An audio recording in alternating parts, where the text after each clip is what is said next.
I have built the complete WordPress form builder. So this is the form builder. Add a new form. When you fire the add a new form, leave it.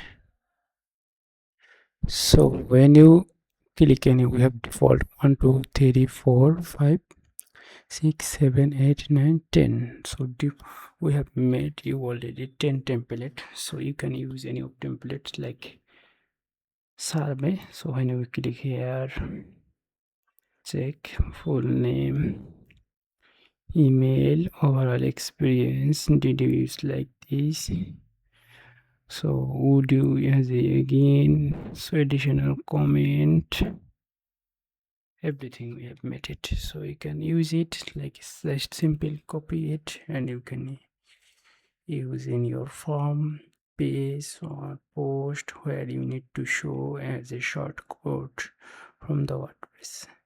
So all of menu we had just drag and drop system. Like if you need any heading, so just need heading or divider, you can put here.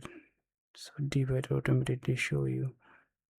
Here is the divider, page break, or anything, color picker. So color picker we have it, just publish it, it will be published. So what you need, you can use it to make your application better. So best of luck.